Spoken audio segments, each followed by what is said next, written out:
जय माता दी दोस्तों। चलिए आज की बहुत ही रोचक कहानी सुनते हैं। दिल्ली के एक आलीशान घर में रहने वाली सुमित्रा देवी, जिन्हें उनके ही बेटे बहू ने बासी रोटी, अपमान और ठंड में तड़पने के लिए छोड़ दिया। लेकिन असली झटका तब लगा जब तीर्थ यात्रा के नाम पर उन्हें हमेशा के लिए छोड़ देने की साजिश रची गई। क्या 5 करोड़ के मकान का लालच खून के रिश्तों से बड़ा हो सकता है? क्या एक बेटा अपनी बूढ़ी माँ को तीर्थ यात्रा के बहाने भीड़ में मरने के लिए छोड़ सकता है? यह कहानी है सुमित्रा देवी जी की, जिन्हें उनके ही बेटे बहू ने घर में कुत्ते वाली प्लेट में खाना दिया, कड़कती ठंड में गीली रजाई उड़ाई और अंत में वृंदावन की भीड़ में लावारिस छोड़ दिया, यह सोचकर कि अब बुढ़िया मरेगी और महल हमारा होगा। लेकिन वो भूल गए कि जिस माँ ने उन्हें जन्म दिया है, उसने शतरंज की चालें तब सीखी थी जब वो डायपर पर थे। जब बेटा जश्न मनाते हुए घर लौटा तो दरवाजे पर आरती की थाली नहीं बल्कि पुलिस और बुलडोजर उसका इंतजार कर रहे थे। और जब वो माफ़ी मांगने माँ के पास पहुँचा तो भरे दरबार में सुमित्रा देवी ने माइक पर जो कहा उसने सबकी रूह कंपा दी। मेरा बेटा रमन तो कल दोपहर 12 बजे मंदिर की सीढ़ियाँ पर ही मर गया था। यह भिखारी कौन है मैं नहीं जानती। गार्ड्स, इसे 2 पूड़ी सब्जी का पैकेट देकर दफा करो। जानिए कैसे बासी रोटी देने वाले बेटे बहू को एक माँ ने उन्हीं टुकड़ों का मोहताज बना दिया। मंदिर की सीढ़ियाँ और वसीयत का राज। एक ऐसी कहानी जो आपको रुलाएगी भी और सिखाएगी भी। दिल्ली का सिविल लाइन्स इलाका, रात के 8:30 बजे। सर्दियों की शुरुआत हो चुकी थी। दिल्ली के पॉश इलाके में स्थित उस कोठी के बाहर पीतल की एक बड़ी सी नेम प्लेट चमक रही थी, सुमित्रा विला। बाहर से देखने पर यह मकान किसी महल से कम नहीं लगता था। ऊंची दीवारें, बड़ा सा लोहे का गेट और बगीचे में खिले हुए गेंदे के फूल। राहगीर अक्सर रुककर सोचते थे कि इस आलीशान घर में रहने वाले लोग कितने खुशकिस्मत होंगे। लेकिन उस चमकदार नेम प्लेट के पीछे का सच कालीक से पुता हुआ था। घर के अंदर एक अंधेरे और सीलन भरे कमरे में इस घर की मालकिन सुमित्रा देवी बैठी थी। उनकी उम्र 62 वर्ष थी, लेकिन पिछले 2 सालों के अत्याचार ने उन्हें 80 साल का बूढ़ा बना दिया था। चेहरे पर झुर्रियाँ नहीं बल्कि दुख के नक्शे खींचे थे। उनके पति शर्मा जी एक रुतबेदार सरकारी अधिकारी थे। जब तक वो जिंदा थे, घर में सुमित्रा देवी की आवाज़ हुक्म हुआ करती थी। लेकिन उनके गुजरते ही उनका बेटा रमन और बहू शिखा बदल गए। उनकी नज़रों में अब माँ नहीं बल्कि सिर्फ 5 करोड़ का यह मकान था। सुमित्रा देवी की सबसे बड़ी गलती यह थी कि उन्होंने ममता में आकर अपनी सारी जेवर और नकदी बेटे बहू को दे दी थी। लेकिन मकान अभी भी उनके नाम पर था और यही मकान उनकी ढाल भी था और उनकी मुसीबत भी। रात के खाने का समय था। डाइनिंग हॉल से महकते हुए बटर चिकन और गार्लिक नॉन की खुशबू सुमित्रा देवी के बंद कमरे की दरारों से अंदर आ रही थी। भूख से उनकी आंतें सिकुड़ रही थी। तभी उनके कमरे का दरवाज़ा धड़ाम से खुला। शिखा बहू अंदर आई। उसके हाथ में कोई ट्रे नहीं थी। उसके हाथ में स्टील की एक पुरानी पिचकी हुई प्लेट थी। शिखा ने प्लेट को झुककर रखने के बजाय दरवाजे के पास से ही फर्श पर ऐसे सरका दिया जैसे कोई आवारा कुत्ते के आगे बचा खुचा खाना फेंकता है। प्लेट फर्श पर घिसटती हुई सुमित्रा देवी की चारपाई के पास जाकर रुकी। दाल का पीला पानी फर्श पर छलक गया। सुमित्रा देवी ने कांपते हाथों से प्लेट देखी। उसमें 2 ठंडी अकड़ी हुई रोटियां थी, शायद दोपहर की बची हुई और पानी जैसी पतली दाल। सुमित्रा देवी ने नम आँखों से बहू को देखा और बोली, बहू, रोटियां बहुत कड़क है, मेरे दांत नहीं है, चबाई नहीं जाती, थोड़ी ताज़ा रोटी नहीं मिल सकती। शिखा जो जाने के लिए मुड़ी थी, यह सुनकर बिफर पड़ी। वह वापस आई और सुमित्रा देवी के चेहरे के पास उंगली नचाते हुए चिल्लाई जहरीली आवाज में, अरे वाह, महारानी को अब ताज़ा फुलके चाहिए, शर्म नहीं आती? रमन दिन भर बाहर मर मर के कमाता है, तब जाकर घर में आटा आता है, और तुम्हें मुफ्त की रोटियां तोड़ने में भी नखरे सूझ रहे हैं। इस घर में रहना है तो यही मिलेगा, खाना है तो खाओ वरना भूखी मरो, हमें कोई शौक नहीं है पालने का। शिखा ने जोर से दरवाज़ा बंद किया। सुमित्रा देवी ने उस कड़क रोटी को दाल के पानी में डुबोया ताकि वो थोड़ी नरम हो जाए। हर निवाले के साथ वो खाना नहीं, अपना अपमान निगल रही थी। रात के 11 बजे सुमित्रा देवी को बचपन से अस्थमा की शिकायत थी। तनाव और ठंड की वजह से अचानक उनकी छाती जाम होने लगी, सांस नली सिकुड़ने लगी और दम घुटने लगा। उनके गले से घरघराहट की आवाज़ आने लगी। उन्होंने तकिए के नीचे हाथ मारा, उनका इन्हेलर वहाँ नहीं था। वो घबरा गई। बिस्तर, मेज, दराज सब जगह टटोला, इन्हेलर गायब था। जान बचाने की तड़प में वो रेंगते हुए दरवाजे तक गई और पीटने लगी, रमन, बेटा रमन। करीब 10 मिनट बाद दरवाज़ा खुला। रमन खड़ा था। उसके चेहरे पर चिंता नहीं, एक शैतानी सुकून था। उसके दाहिने हाथ में सुमित्रा देवी का इन्हेलर था और बाएं हाथ में वसीयत के कागज़। सुमित्रा देवी ने हाथ बढ़ाया, बेटा पंप दे दे, सांस नहीं आ रही। रमन ने इन्हेलर अपनी जेब में रख लिया और कागज़ उनकी गोद में फेंक दिया। वह घुटनों के बल उनके सामने बैठ गया, बिल्कुल किसी व्यापारी की तरह। रमन शांत स्वर में, सांस नहीं आ रही माँ, बहुत तकलीफ़ हो रही है ना? ऐसा लग रहा होगा जैसे जान निकल रही है। देख, मैं कोई राक्षस नहीं हूँ, मुझे भी तुझे ऐसे तड़पते देख अच्छा नहीं लगता। बस एक छोटा सा काम कर दे, इस कागज़ पर साइन कर दे, प्रॉपर्टी मेरे नाम कर दे। मैं अभी तुझे इन्हेलर दे दूँगा, फिर तुझे एसी वाले कमरे में रखूँगा, रानी बनाकर। सुमित्रा देवी का चेहरा नीला पड़ रहा था। उनकी आँखों की पुतलियाँ चढ़ रही थी। एक पल के लिए उन्हें लगा कि साइन कर देती हूँ, जान बच जाएगी, लेकिन फिर उन्हें अपने पति की वो बात याद आ गई। सुमित्रा, यह मकान तुम्हारी आखिरी ताकत है, इसे कभी मत छोड़ना। सुमित्रा देवी ने अपनी उखड़ती सांसों को बटोरा। उन्होंने रमन की आंखों में देखा और ना में सिर हिलाया। सुमित्रा देवी टूटी हुई आवाज़ में, नहीं, मेरे जीते जी नहीं। रमन का चेहरा गुस्से से लाल हो गया। ठीक है, तो फिर तड़प पूरी रात, देखता हूँ कब तक जीत करती है। रमन वहाँ से चला गया, लेकिन इन्हेलर बिस्तर पर फेंक गया। शायद इसीलिए नहीं कि उसे दया आ गई थी, बल्कि इसीलिए कि वो चाहता था कि माँ अभी ना मरे। वो उन्हें तोड़ना चाहता था, मारना नहीं। दिसंबर की वह रात दिल्ली की सबसे सर्द रातों में से एक थी। तापमान 4 डिग्री तक गिर चुका था। सुमित्रा देवी अपने कमरे में एक पुराने हीटर के सहारे बैठी थी। यही हीटर उनकी एकमात्र राहत थी। रात के 1 बजे शिखा कमरे में आई। उसने मफलर और जैकेट पहन रखा था। उसने बिना कुछ कहे स्विच बोर्ड से हीटर का प्लग खींच लिया। बहू, क्या कर रही है?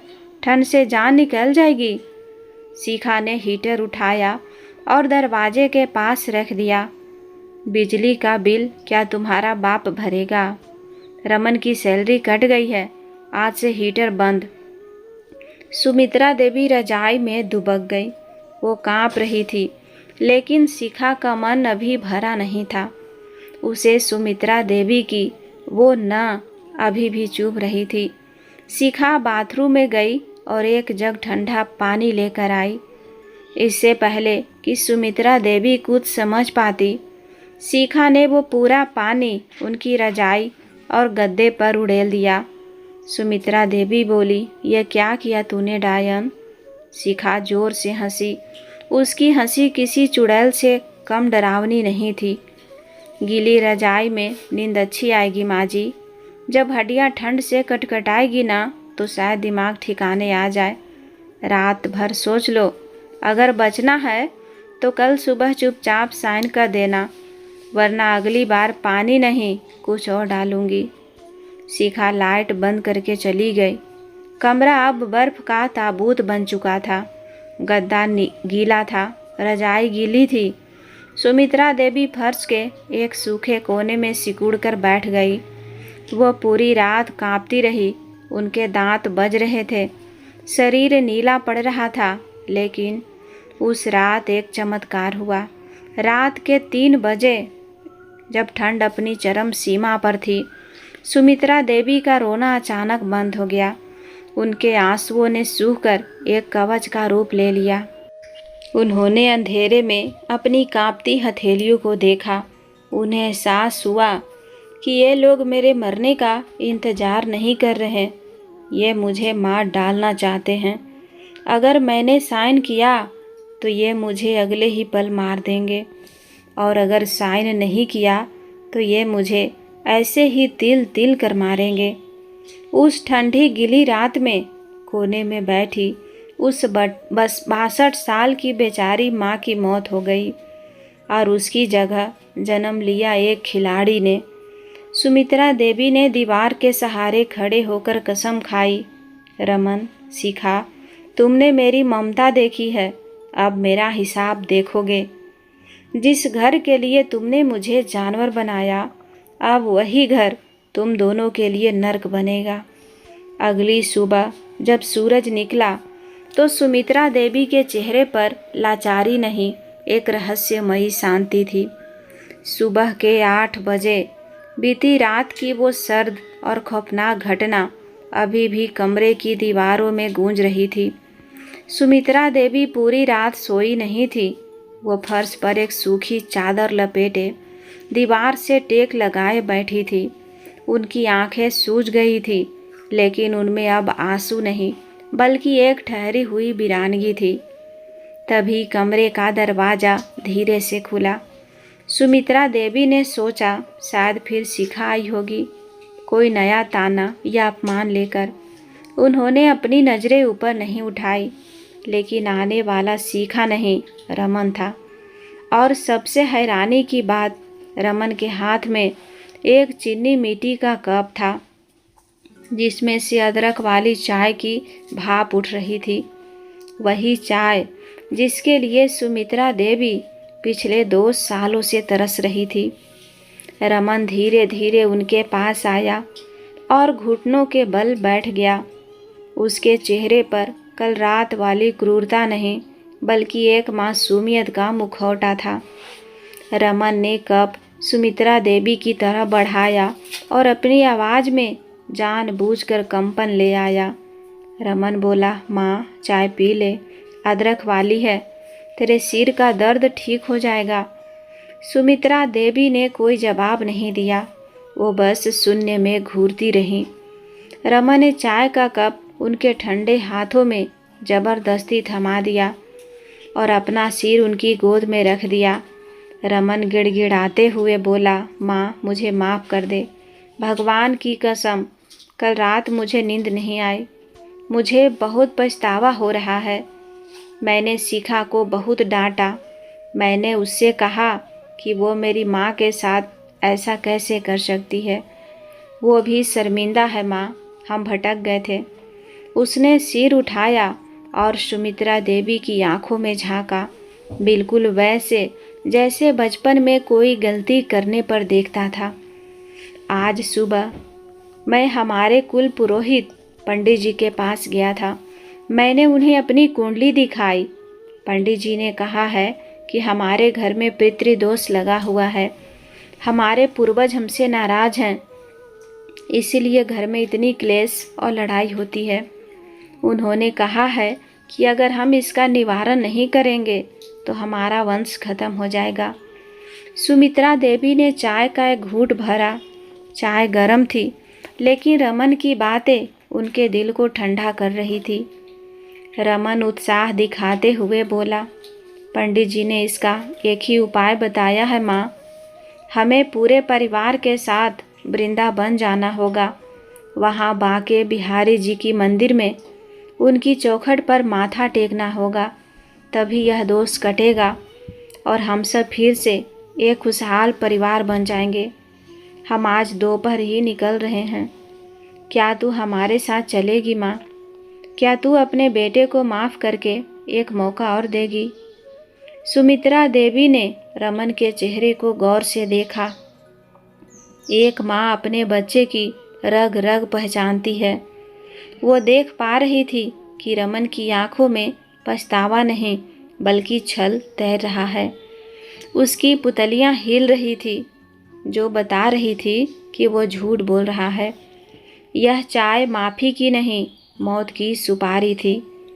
सुमित्रा देवी के दिमाग ने तुरंत पूरी तस्वीर साफ कर दी।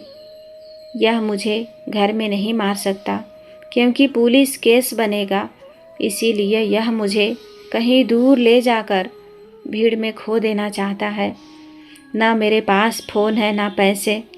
मैं वहाँ बेमौत मरूंगी और यह यहाँ चैन से रहेगा। लेकिन सुमित्रा देवी ने कोई विरोध नहीं किया। उनके चेहरे पर एक रहस्यमयी मुस्कान आ गई, एक ऐसी मुस्कान जिसे रमन समझ नहीं पाया। उन्होंने खाली कप रमन के हाथ में दिया और उसके गाल पर हाथ फेरा। सुमित्रा देवी शांत स्वर में बोली, ठीक है बेटा, अगर ठाकुर जी बांके बिहारी का बुलावा आया है तो कौन टाल सकता है। मैं चलूँगी। वैसे भी इस घर में मेरा दम घुटने लगा है। शायद बिहारी जी ही मेरा इंसाफ करेंगे। रमन का खुशी का ठिकाना नहीं रहा। उसे लगा उसका तीर निशाने पर लगा है। धन्यवाद माँ, तू तैयार हो जा, हम 12 बजे निकलेंगे। रमन कमरे से बाहर निकला और सीधा अपने बेडरूम में गया, जहाँ शिखा बेचैनी से टहल रही थी। रमन ने शिखा को थम्स अप किया। रमन फुसफुसाते हुए बोला, काम हो गया, बुढ़िया मान गई। इमोशनल ड्रामा काम कर गया।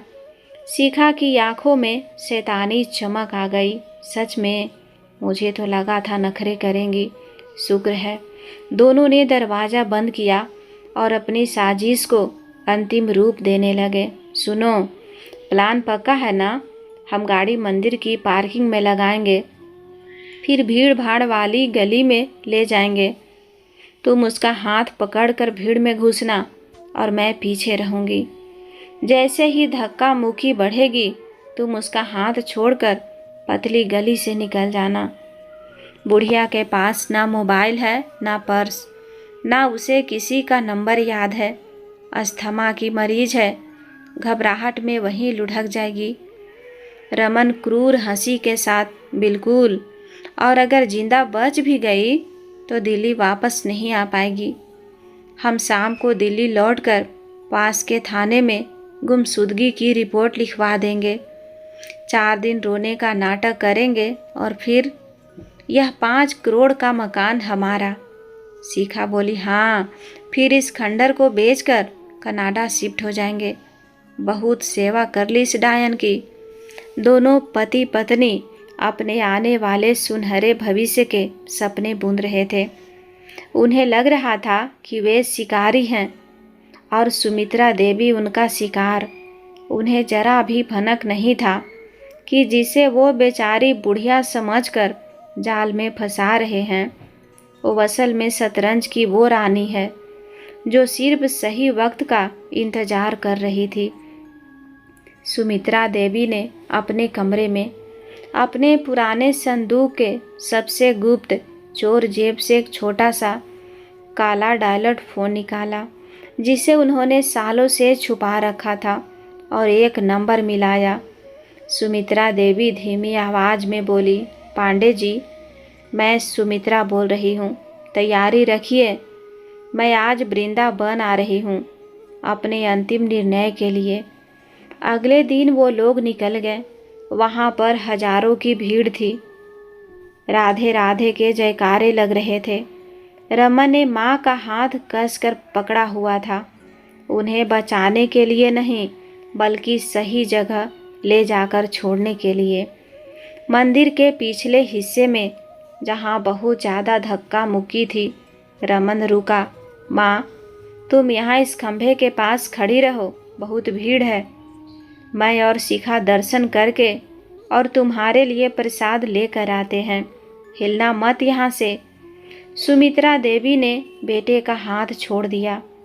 उन्होंने रमन के चेहरे को आखिरी बार गौर से देखा और बोली, जा बेटा, भगवान तुझे वही दे जो तू मेरे लिए सोच रहा है।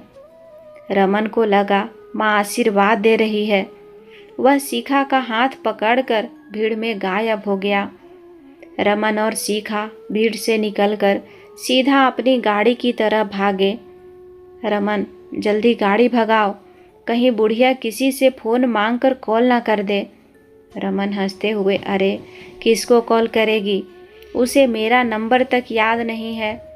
और इस भीड़ में तो जवान आदमी खो जाए, वो तो अस्थमा की मरीज है। आज से सुमित्रा विला हमारा हुआ। अब उस मकान को बेचकर कनाडा शिफ्ट हो जाएंगे।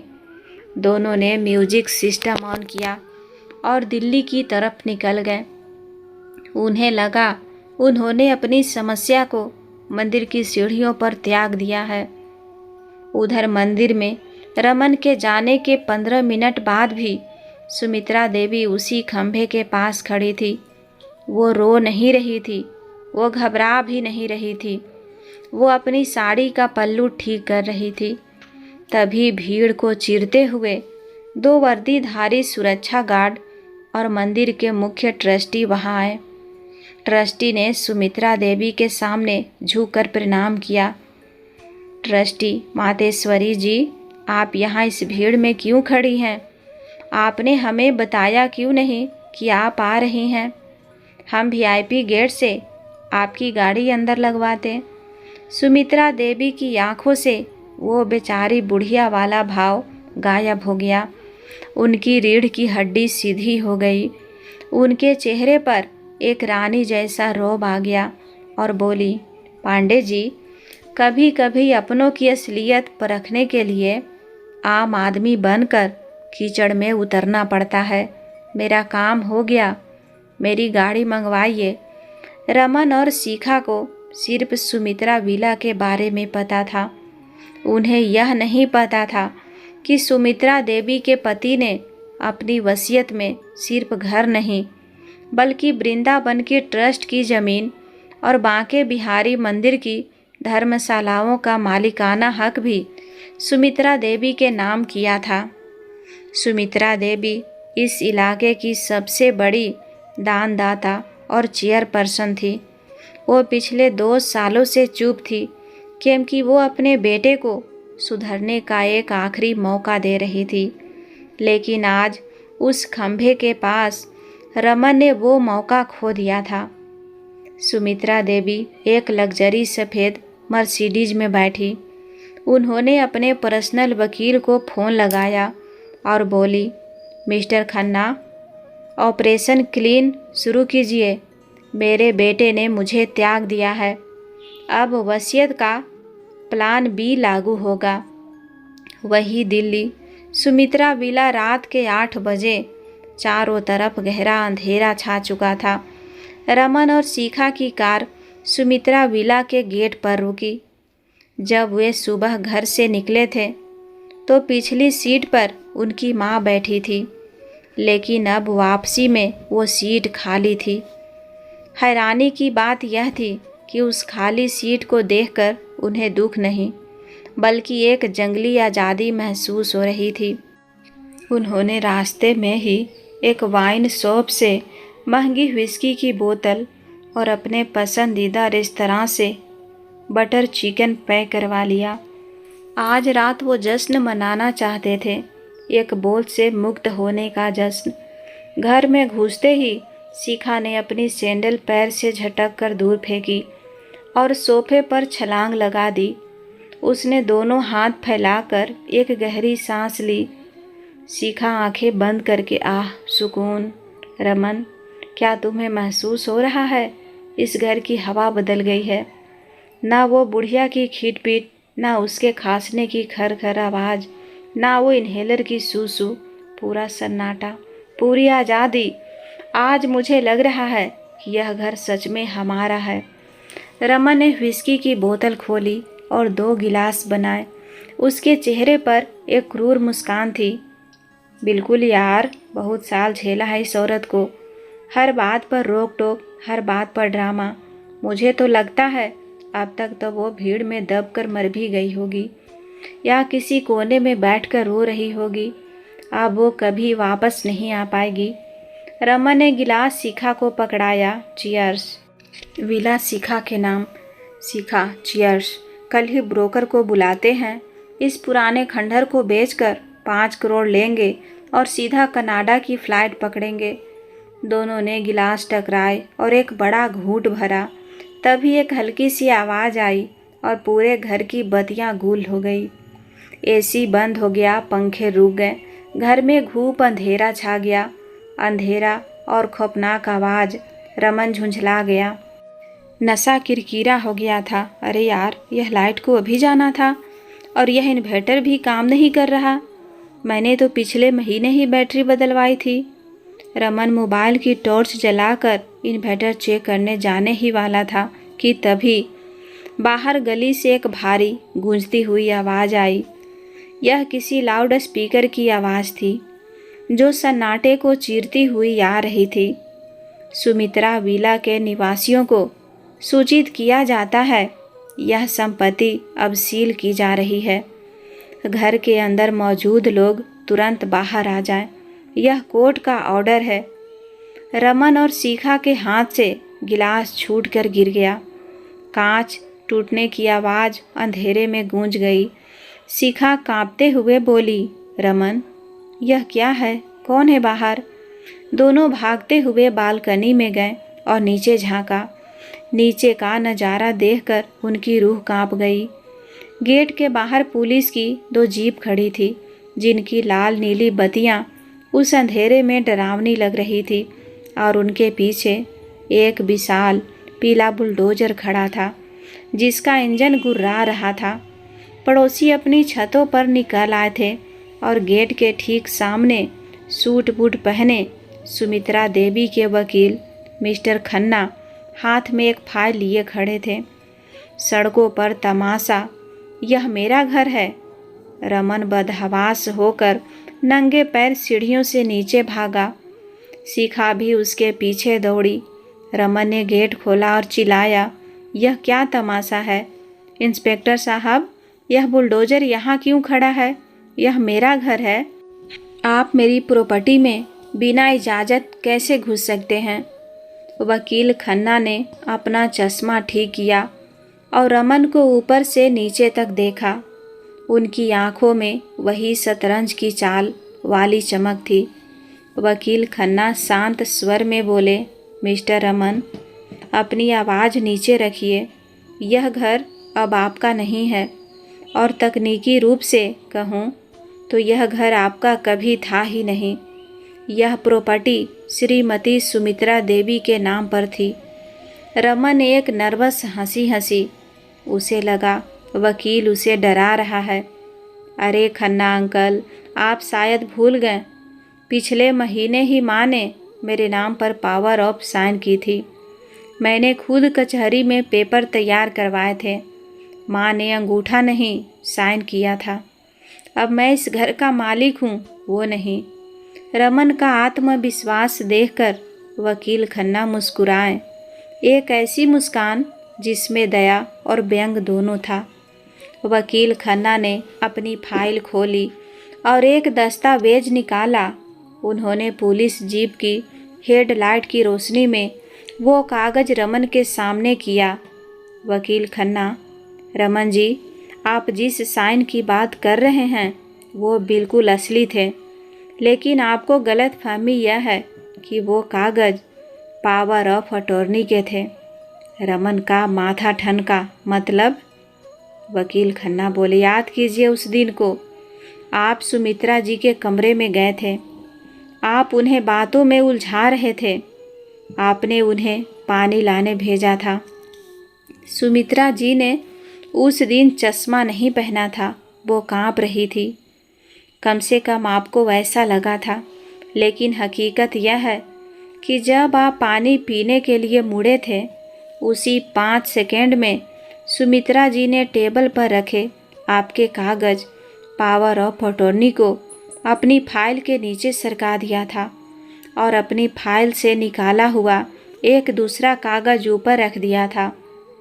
वकील ने कागज़ पर उंगली रखी। यह देखिए, यह वो कागज़ है जिस पर सुमित्रा जी ने साइन की थी और आपने बिना पढ़े इसे अपनी जेब में रख लिया था।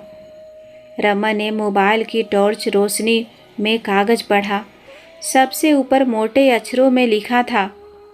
वकील खन्ना समझाते हुए बोले, इस दस्तावेज में लिखा है कि सुमित्रा देवी अपने बेटे रमन शर्मा और बहू शिखा शर्मा को अपनी चल अचल संपत्ति से अपने दुर्व्यवहार के कारण कानूनी रूप से बेदखल करती है और साथ ही वो अपनी यह कोठी सुमित्रा धर्माष्ट ट्रस्ट अनाथालय को दान करती है। इसमें यह भी लिखा है कि जिस दिन सुमित्रा देवी घर छोड़कर तीर्थ यात्रा पर जाएंगी, उसके ठीक 24 घंटे के अंदर इस घर को खाली करा दिया जाए। वकील ने अपनी घड़ी देखी। वो 24 घंटे अभी ठीक 8 बजे ख़त्म हुए हैं। रमन के पैरों तले से ज़मीन खिसक गई। उसे चक्कर आने लगा। शिखा तो वहीं सड़क पर बैठ गई। रमन बड़बड़ाया, जैसे पागल हो गया हो। क्या? यह नामुमकिन है। माँ तो अनपढ़ गवार है। वो तो घर से बाहर नहीं निकलती थी। वो कागज़ कैसे बदलेंगी? उन्हें कानून का क्या पता? वकील खन्ना रमन के करीब आए। उन्होंने रमन के कंधे पर हाथ रखा, सहारा देने के लिए नहीं, बल्कि उसका घमंड तोड़ने के लिए। वकील खन्ना गंभीरता से बोले, रमन बेटा, वो अनपढ़ नहीं है। वो तुम्हारे पिता मिस्टर शर्मा IAS ऑफिसर की पत्नी है। उन्होंने दुनिया देखी है। तुम उन्हें बेचारी बुढ़िया समझ रहे थे। यही तुम्हारी सबसे बड़ी भूल थी। उन्होंने शतरंज का खेल तब सीखा था जब तुम डायपर में घूमते थे। वो बस चुप थी क्योंकि वो एक माँ थी। वो इंतज़ार कर रही थी कि शायद तुम सुधर जाओ, लेकिन आज मंदिर में तुमने साबित कर दिया कि तुम सुधरने लायक नहीं हो। वकील ने पुलिस इंस्पेक्टर की तरफ इशारा किया। इंस्पेक्टर, घर खाली करवाइए। ये लोग अब यहाँ अतिक्रमणकारी हैं। पुलिस वाले आगे बढ़े। बुलडोजर ने एक हल्का सा रेस दिया, जिससे रमन और शिखा का दिल दहल गया। उनका 5 करोड़ का सपना अब धूल में मिलने वाला था। जश्न का बियर अभी पेट में गया भी नहीं था कि मातम शुरू हो चुका था। पुलिस वालों ने रमन और शिखा को घर से बाहर खींच लिया। शिखा चिल्ला रही थी, हमारा सामान तो लेने दो। पुलिस ने उनका सामान, सिर्फ कुछ कपड़े, बालकनी के नीचे फेंक दिए। मैडम जी, सुमित्रा देवी का सख्त ऑर्डर है। इस घर की एक सुई भी बाहर नहीं जाएगी। यह घर आज से सुमित्रा अनाथालय ट्रस्ट के नाम हो चुका है। अब यहाँ तुम जैसे नालायकों की जगह अनाथ बच्चे रहेंगे। रमन और शिखा सड़क पर खड़े थे। जेब में सिर्फ वही पैसे थे जो वृंदावन ट्रिप से बचे थे। सर पर छत नहीं थी। तभी रमन का फ़ोन बजा। बैंक से मैसेज था, आपका अकाउंट फ्रीज कर दिया गया है, क्योंकि यह ज्वाइंट अकाउंट था और प्राइमरी होल्डर ने सारी रकम ट्रस्ट में ट्रांसफ़र कर दी है। शिखा ने रमन का कॉलर पकड़ लिया। तुमने तो कहा था बुढ़िया मर जाएगी। यह तो हम पर बुलडोजर चढ़ा कर चली गई। अब हम कहाँ जाएंगे? रमन को कुछ समझ नहीं आ रहा था। उसे लगा कि उसे माँ से माफ़ी मांगनी होगी। माँ तो माँ होती है, पिघल जाएगी। रमन बोला, चलो वापस वृंदावन, माँ वहीं होगी, पैर पकड़ लेंगे। अगले दिन वृंदावन, सुमित्रा सेवा सदन। दोपहर के 2 बजे। मई की चिलचिलाती धूप थी। वृंदावन की तपती सड़कों पर 2 परछाइयाँ भटक रही थी। रमन और शिखा सिर्फ 24 घंटे पहले वे एसी कार में बैठकर यहाँ आए थे, लेकिन आज उनकी हालत भिखारियों से भी बदतर थी। उनके कपड़े धूल और पसीने से सने थे, बाल बिखरे हुए थे और होठ प्यास से सूखकर पपड़ी बन चुके थे। जेब में फूटी कौड़ी नहीं थी और दिल्ली का घर हाथ से जा चुका था। भूख और लाचारी ने उनका अहंकार तोड़ दिया था। अब उन्हें सिर्फ एक ही उम्मीद थी, माँ। उन्हें लगा कि अगर वो माँ के पैरों में गिरकर रोएंगे तो माँ पिघल जाएगी और उन्हें वापस अपना लेंगी। भटकते भटकते उन्हें पता चला कि सुमित्रा देवी सुमित्रा सेवा सदन में है। जब वे वहाँ पहुँचे तो इमारत देखकर उनकी आंखें फटी रह गई। यह कोई मामूली आश्रम नहीं, बल्कि संगमरमर से बना एक विशाल भवन था, जिसके बाहर बड़ी बड़ी लग्जरी गाड़ियाँ खड़ी थी। रमन और शिखा लड़खड़ाते कदमों से अंदर के विशाल हॉल में घुसे। हॉल खचाखच भरा था। शहर के बड़े बड़े व्यापारी, संत महात्मा और ट्रस्टी वहाँ मौजूद थे। हॉल के बीचों बीच एक ऊंचे मंच पर मखमली सोफे पर सुमित्रा देवी बैठी थी। यह वो सुमित्रा देवी नहीं थी जो फटी साड़ी में ठंडी रोटियां खाती थी। आज उन्होंने बनारसी सिल्क की साड़ी पहनी थी।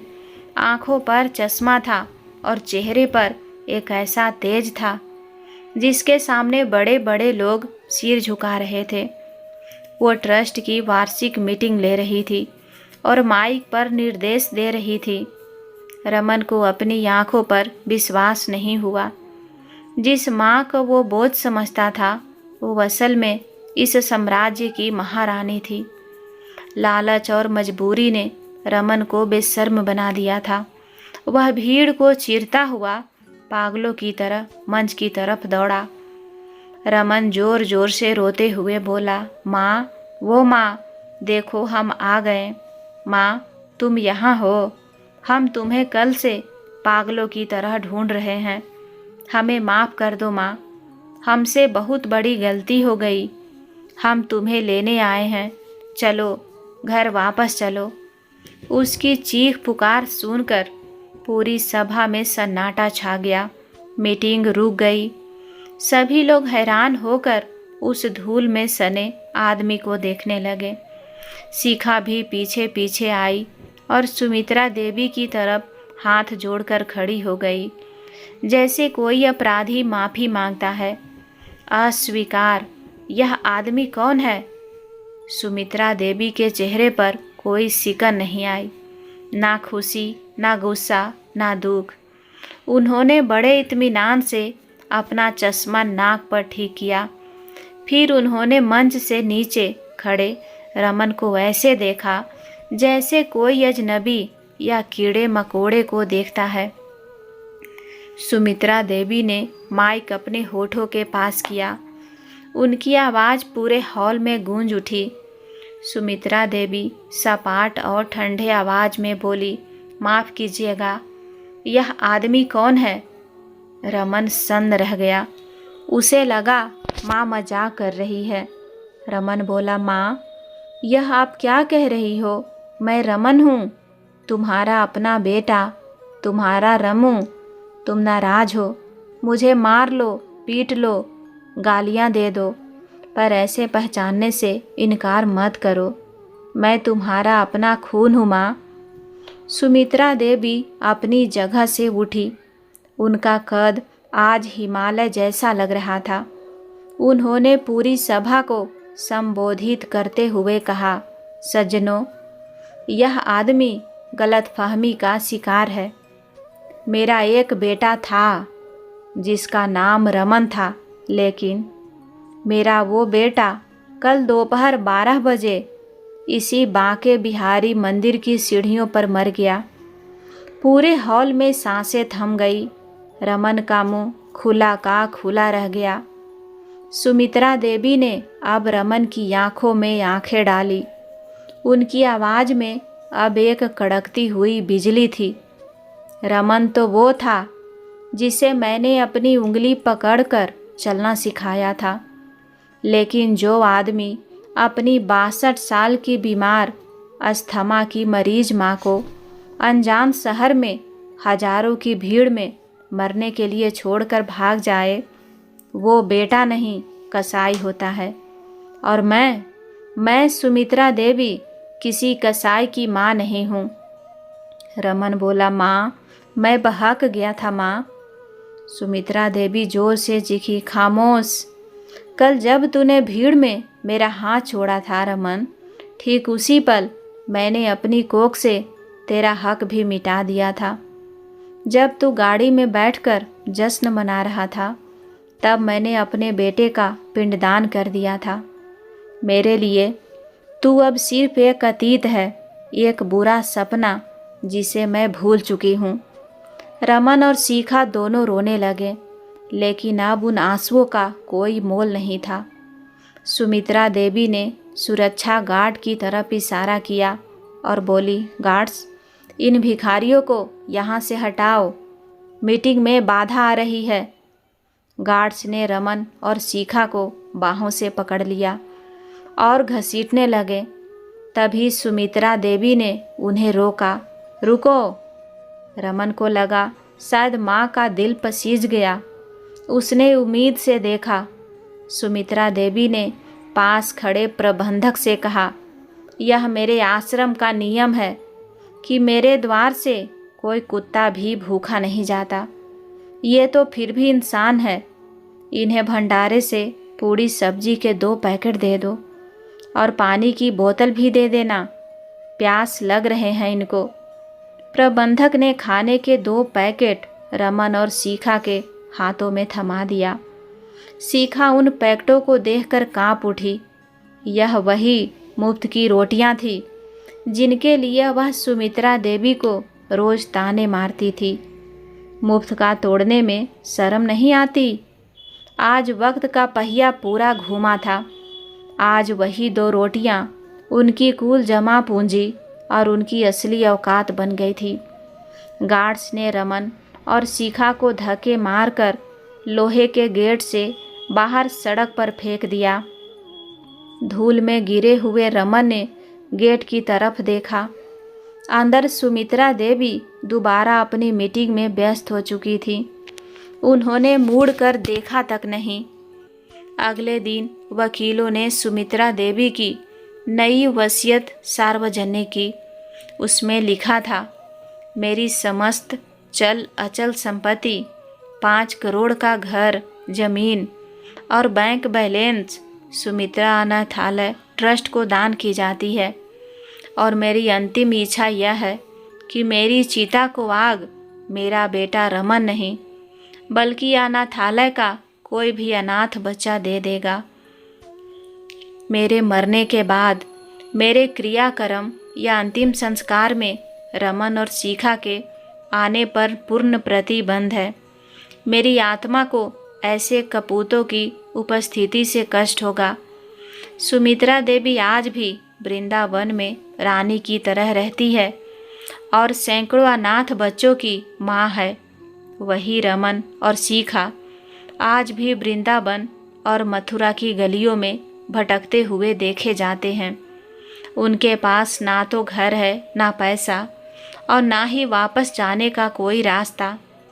उन्होंने सिर्फ एक 5 करोड़ का मकान नहीं खोया था, उन्होंने साक्षात अन्नपूर्णा को घर से निकालकर खुद को भिखारी बना लिया था।